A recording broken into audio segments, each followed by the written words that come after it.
All right, welcome to the Young Turks. Cenk, Uygur, John, Iadarola with you guys. As always, big day in the news. Lots to talk about guns. I'm going to remind the right wing about the Second Amendment. They're going to cry. That's going to be fun. What do you mean the Second Amendment's on our side? Okay, it's probably because you've never read it. Okay, it's long in their defense. Yeah, it's a whole sentence. It's like lines. Yeah, There's a couple of commas in there. Okay. Anyways, all right, but I'm ready to get started because I'm amped up. You ready? Oh, what? Can I show the shirt? We got a new shirt today. Yeah, goddamn right you can. Okay, can we take this? I wrote the damn bill. I didn't make the damn shirt, but somebody did, and thank you. And it's now available. Yeah, shop. We'll have more details on who made it. ShopTYT.com. I love that shirt. We got more of those coming up. One of the best moments of the first night. Yes, I wrote the damn bill. I love it. Okay, to this day, when I wear my Bernie So Punk shirt, people are like, yeah, yeah. Oh, that's right. Everyone's wearing it right now. Our stage manager. Okay. Mine. I have two. They're aging. Yeah. Well, soon, baby blue will be gone. Okay. Okay. You want to jump into the news? Yeah. Okay. Well, why don't we do that? Because there's a lot going on. Okay. And my guests are going to relate to this. All right. Ready? Here we go. Justice is coming. 3 more candidates announced from the Just Democrats. So some are familiar if you were paying attention last time around, and some are new. So Kara Eastman in Nebraska is back. She came within 2 points of defeating a Republican, Don Bacon, in Nebraska's 2nd district. Yes, you heard that right. She came within 2 points of beating a Republican in Nebraska. And so now she's back and she's gonna finish the job. Don Bacon, of course, votes with Donald Trump an overwhelming majority of the time. He's a Republican, takes almost all of his money from big donors. Of course, there's no grassroots support on the Republican side in terms of finances. They don't need them. They're just like, oh, give me huge checks and I'll do whatever you want. What I love about Kara is that not only is she great at knowing her district and being electable, and she's this close to taking out Don Bacon, and she, like I said, she's going to do it this time. But also, she's deeply progressive, and she's like, no, I'm not going to mitigate my message because it's Nebraska. We have a winning message. I'm going to get the folks here higher wages. I'm going to get them health care, and I'm actually going to represent them. And of course, all Just Democrats are uncorrupted.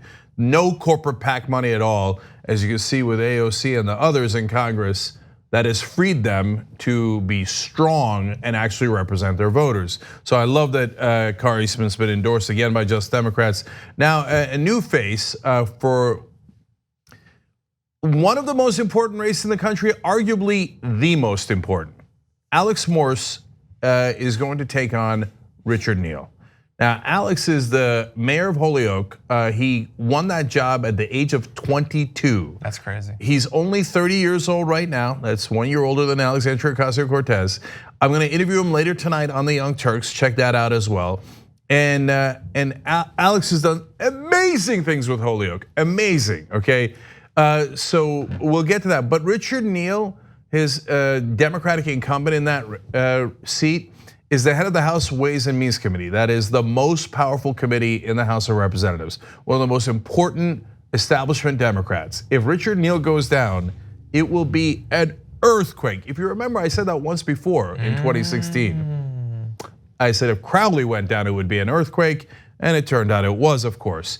And I think- Who beat him? She has 3 letters. A lot of races. Yeah, okay. I believe it was A, then an O, and then a C. Okay. No, don't know. And then Richard Neal is against Green New Deal, against Medicare for All. And since he's the head of the House Ways and Means Committee, they control the budget. He can block all progressive legislation and does. But it gets worse than that. Richard Neal, and I'm gonna tell you how you're gonna donate to these uncorrupted candidates in a second. Richard Neal, in fact, there you go. That's one way to do it. Okay, down below. Richard Neal has the ability to ask for Trump's tax returns. First of all, he can ask for them on a federal level. He waited 6 months to ask for them. Why? Nobody knows.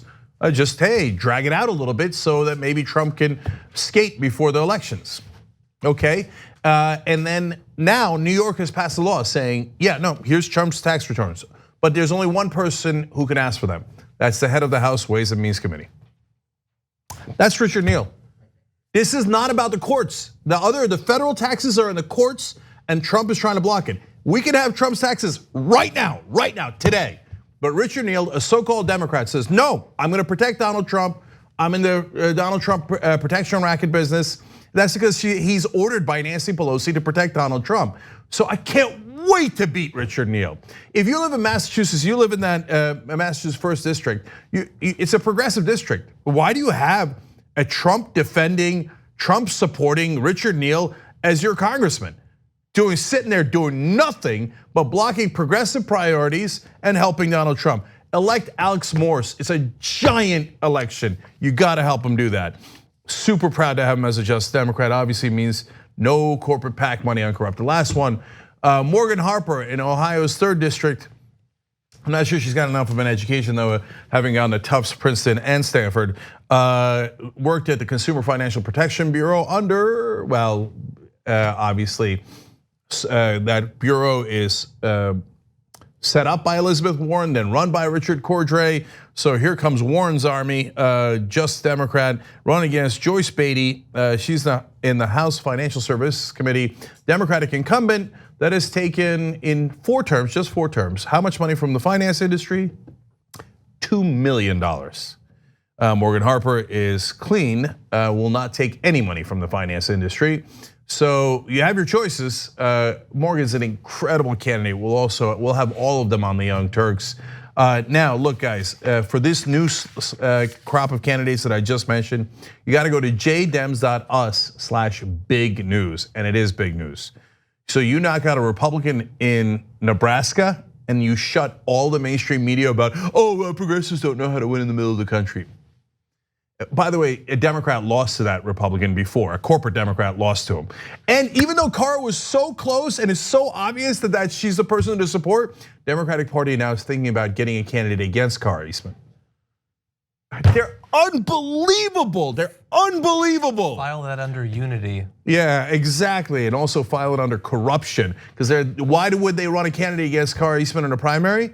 They're like, well, she's not corrupt. So how would we control her?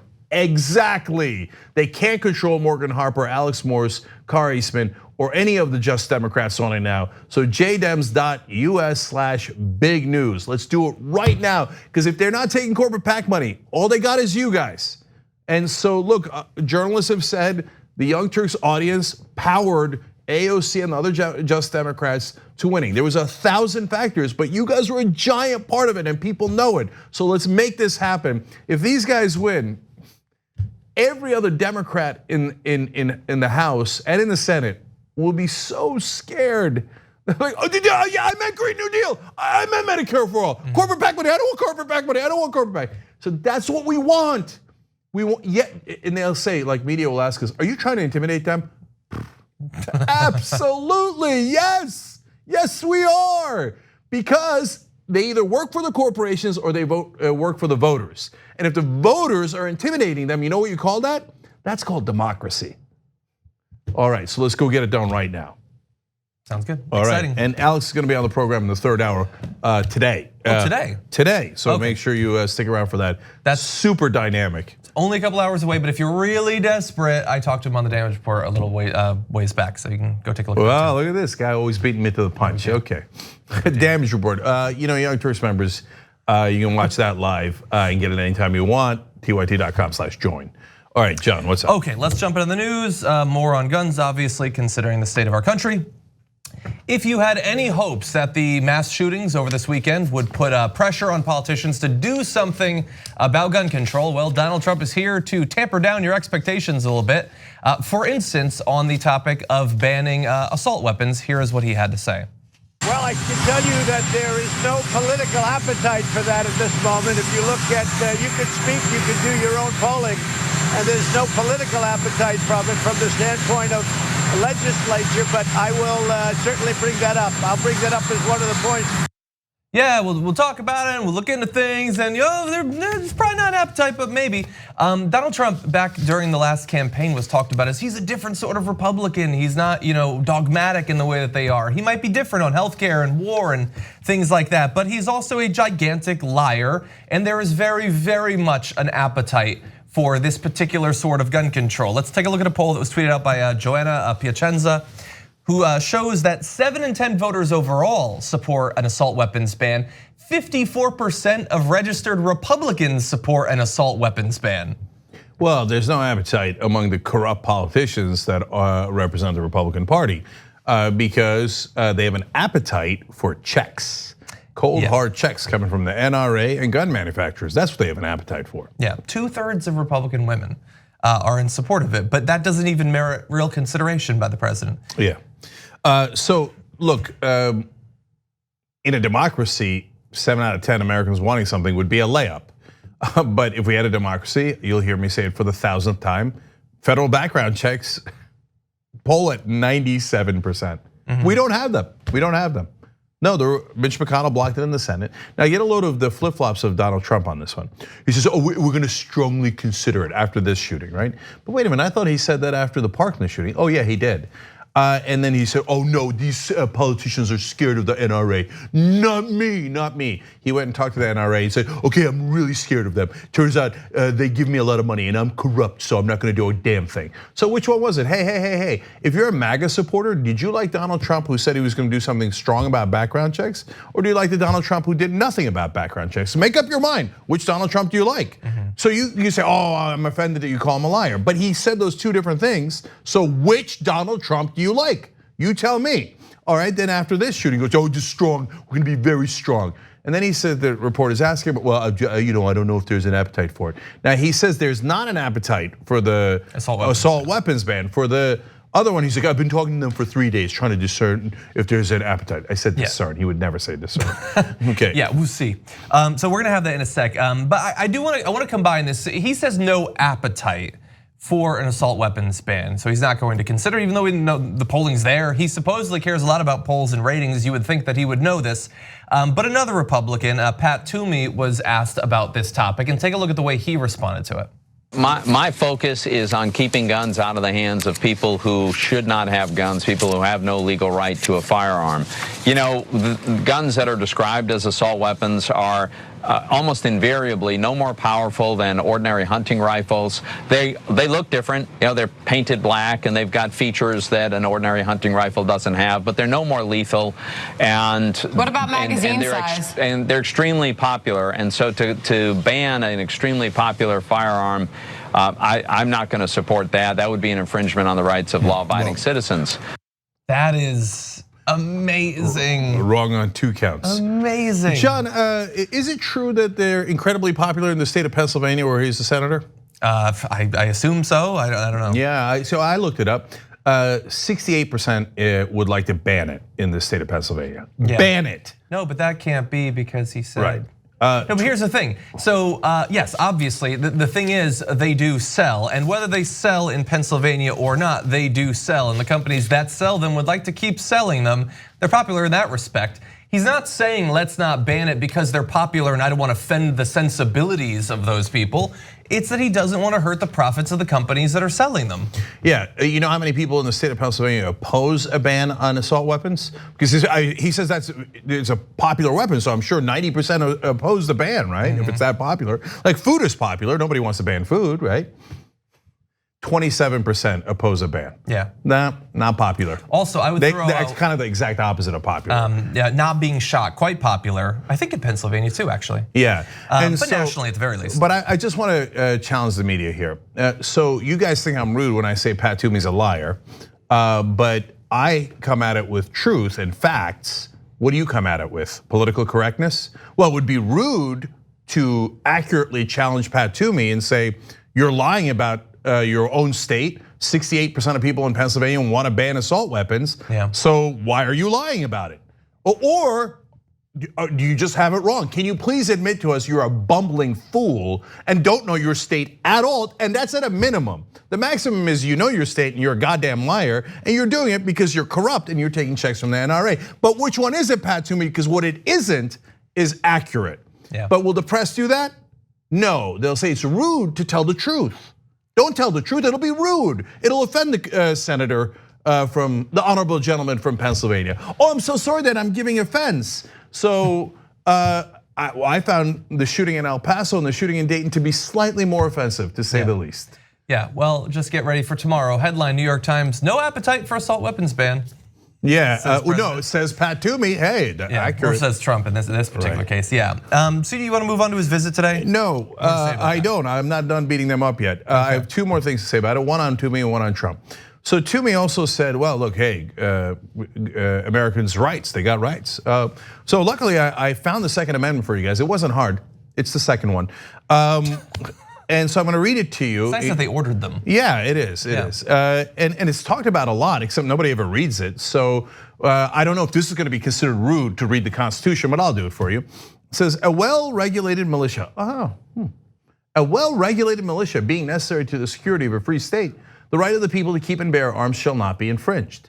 See, there's a qualifying part of that sentence that is never, ever, ever, ever mentioned, and enormously important. So let me ask you this way. Does anyone think that the mass shooters were a well-regulated militia? Well, if you're being honest, every single person would answer, no, they were obviously not part of a well-regulated militia, and they were certainly not necessary to the security of a free state. Yeah. Given that, they clearly did not have Second Amendment rights. And by the way, if you're not part of a well-regulated militia being necessary for the security of a free state, you don't have Second Amendment rights either. Because the Second Amendment is about that. How do I know? I just read it. I just read it and you just heard it. But every single gun nut, right-winger conservative in the country will lie about the Second Amendment over and over. And it's kind of like those guys that are religious zealots too. They talk in circles.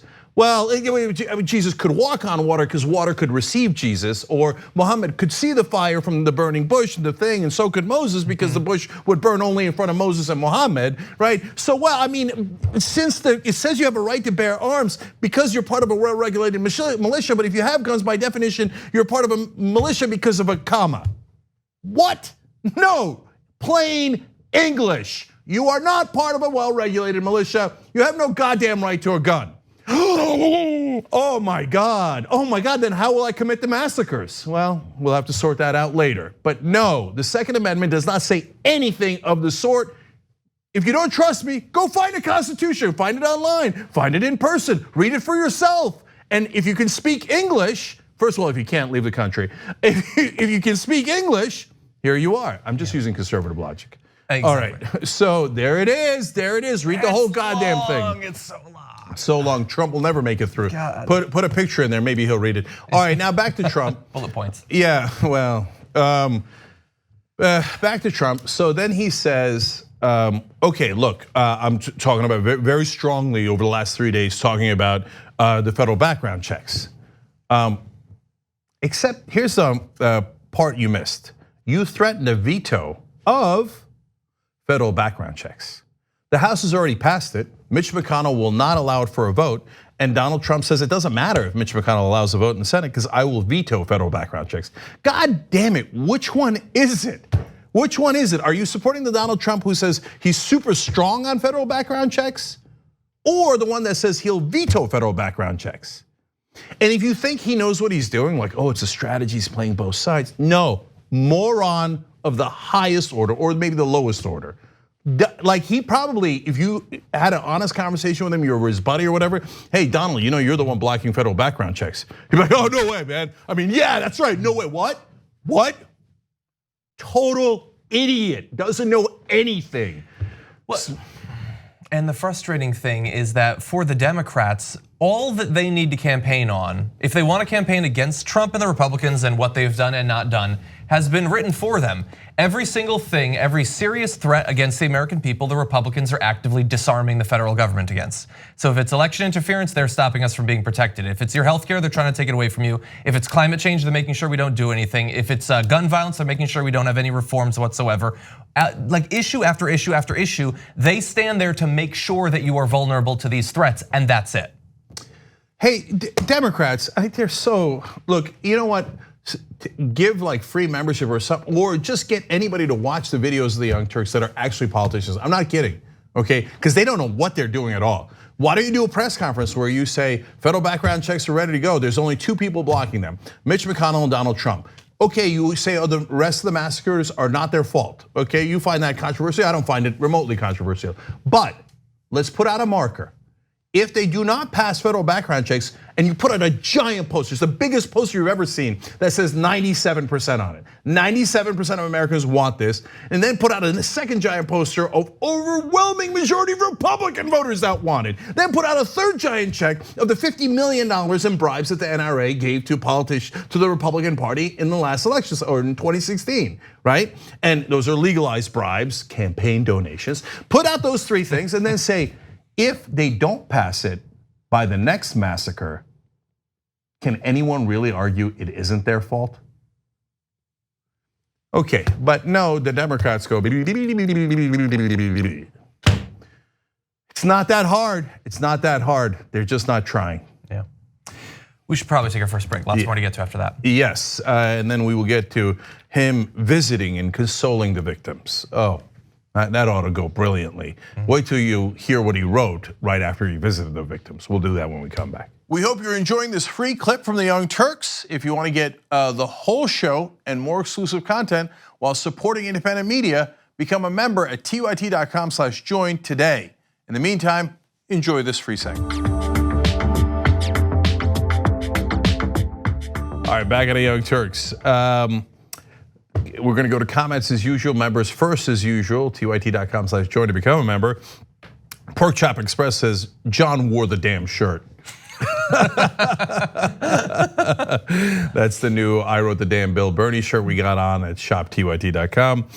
Lane says, Agitprop is my favorite show on the network. Wow. That was fast. Yeah, out of the gate after the first episode, but it has gotten rave reviews. That's awesome. Yeah, so everybody check it out. If you're not already a member, now members can get the whole 2-hour show, tyt.com/agitprop, and check it out. And it was a 2-hour debate on capitalism between me and Hassan.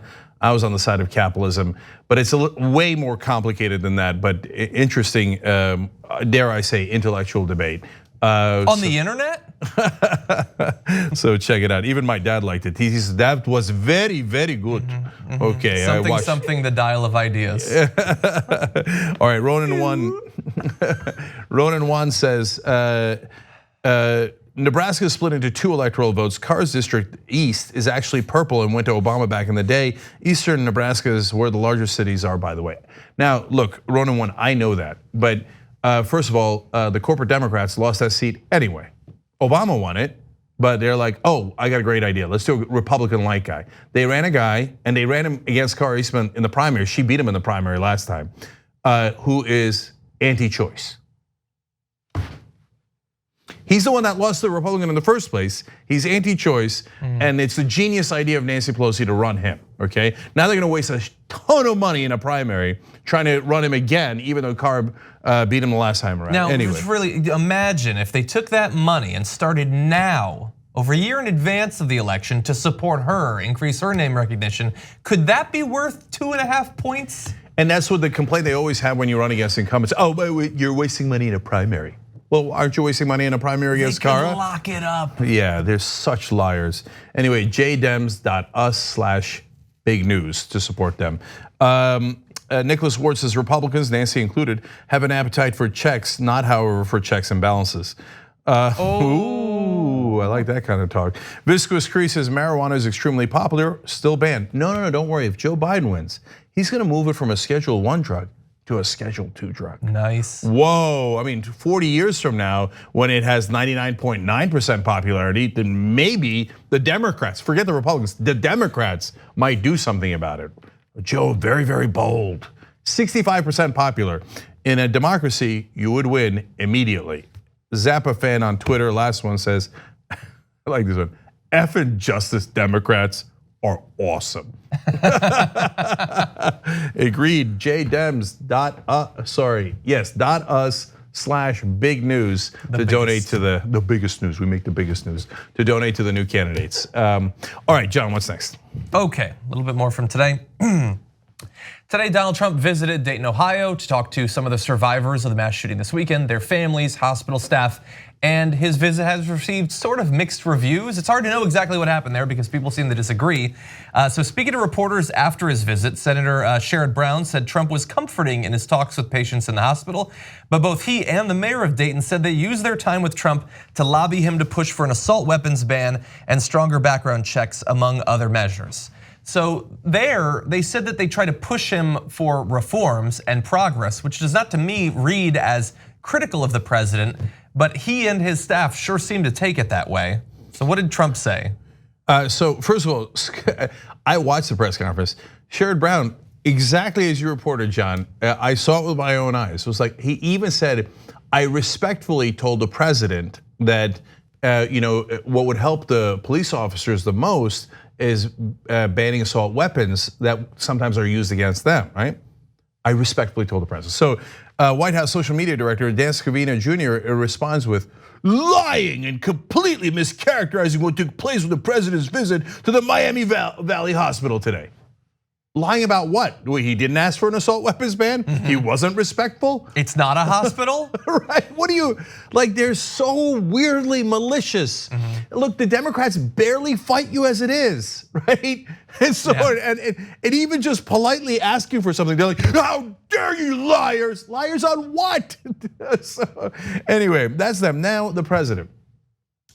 So he does this thing, it actually goes relatively well. There's protesters, but as everybody reports, including the Democrats, well received at the hospital, which by the way is how it should be. Yes. He's coming to pay respects and he's coming to see the wounded, and he is the president of the United States of America. So overall it goes up pretty well, right? By the way, the Democrats there, the Senator Sherrod Brown and the mayor should ask for, when he asks, what do you need? They should ask for ban assault weapons because that's what they believe. So everything goes just fine. Then you think Trump is going to be magnanimous afterwards? No. He says, I think my rhetoric brings people together. Come, really? All right, hold on. Then he goes, when asked about white supremacy from the reporters, he says, I don't like it, whether it's white supremacy, whether it's any other kind of supremacy. What other kinds of supremacy are there in America? Is that a thing? Like, is there a roving band of Asian supremacists in America? It's ginger supremacists destroyed Dayton. Is there? No, there's one kind, really. African Americans here are a minority. Latinos are a minority, okay? So I use this example, I know it's absurd kind of thing, but like, just so you can, like Turks in Germany are a minority. Talking about Turkish supremacy there would be bizarre and ridiculous. Turks in Turkey are the majority. You could talk about Turkish supremacy being a problem in Turkey against the Kurds, for example. You see that?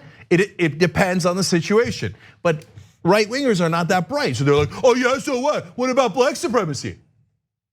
Black supremacy where? Where is it? Okay, I don't know what you're talking, yeah. And also, so he's asked not about like, what's wrong with white people, some sort of generic question. He's asked to denounce white supremacists specifically. And if you're a Trump supporter, you don't think that he's a white supremacist, right?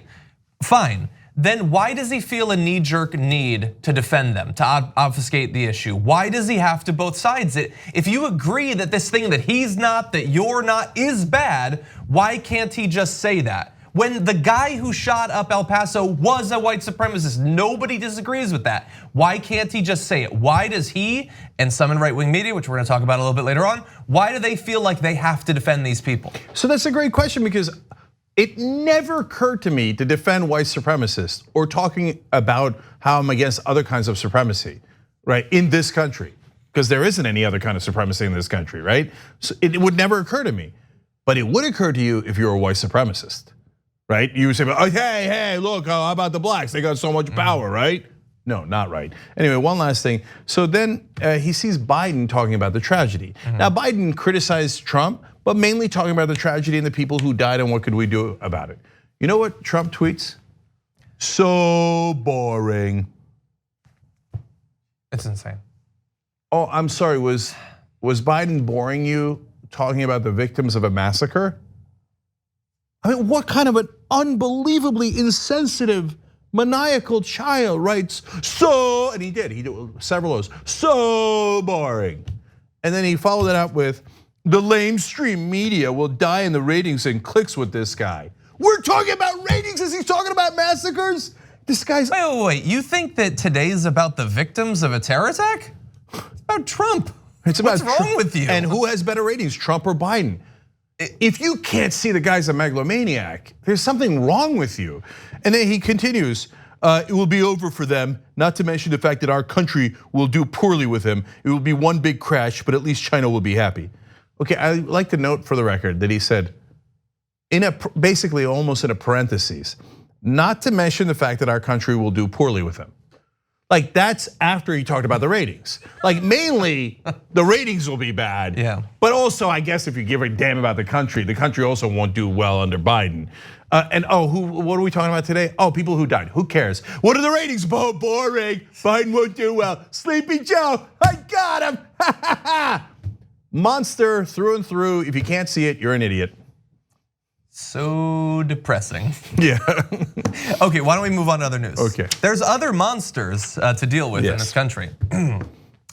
White supremacy has had a pretty bad week with a lot of people finally seeming to take the threat it poses seriously and think that we need to finally do something about it. But Tucker Carlson is not one of those people. But the whole thing is a lie. If you were to assemble a list, a hierarchy of concerns, of problems this country faces, where would white supremacy be on the list? Right up there with Russia, probably. It's actually not a real problem in America. The combined membership of every white supremacist organization in this country, would they be able to fit inside a college football stadium? I mean, seriously. This is a country where the average person is getting poorer, where the suicide rate is spiking. White supremacy, that's the problem. This is a hoax. Just like the Russia hoax, it's a conspiracy theory used to divide the country and keep a hold on power. Okay, so look, it's a super serious story, but it's impossible not to start with Tucker's face. What is that face he does, and how come no producer has ever told him, dude, you look super weird? I think early on people probably tried. Yeah. There's some things you can't change. Yeah, you saw the beginning of the clip. Here, come to me, right? Yeah, or better yet, right there, go to him. I don't need to imitate it. What is that? Why does he do that? Because Tucker, you look super confused. And even if you were, I'm trying to help you out. Like this does not look strong or anything. This looks like, I don't know what I'm about to say. I'm really gonna read that in the prompt? That seems ridiculous, really? Okay, fine. White supremacy is not a problem. So look, now onto the substance.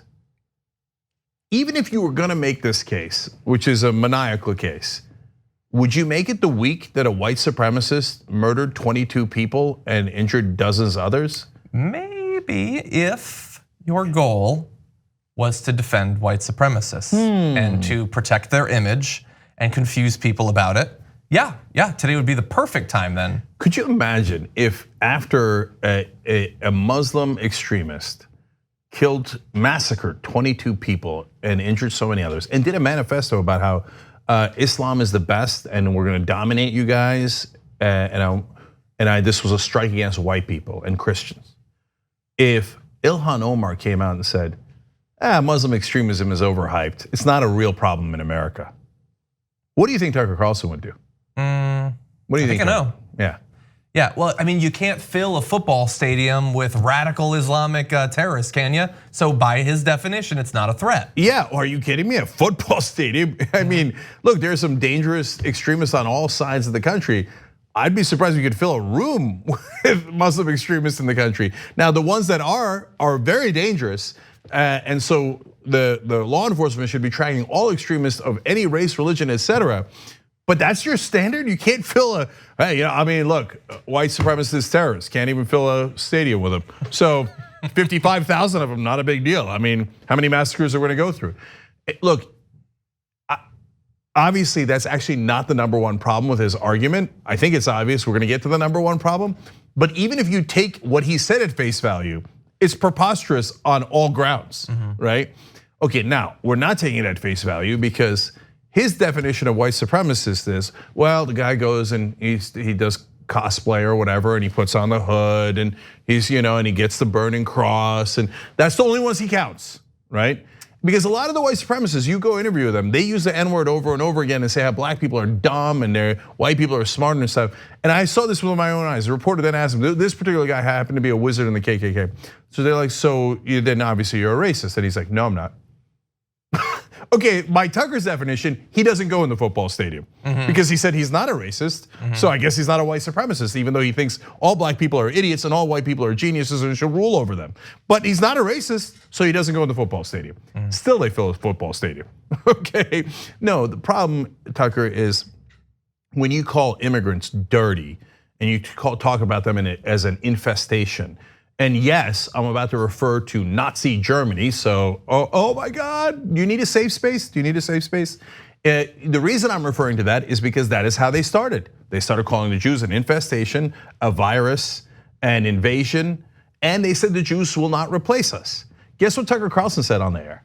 The immigrants will not replace us, direct quote. Yeah, I don't know, we always have to have this like debate about Tucker Carlson. Oh, is he a white supremacist? Is he not? I tweeted a couple things to that effect this week, and people like pushed back. Like he's on tape calling Iraqis semi-literate primitive monkeys.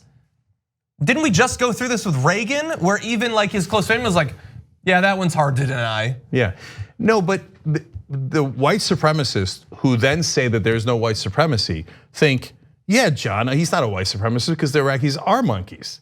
You see what I'm saying? So they can't, it's like asking the fish, how's the water? And they go, what water?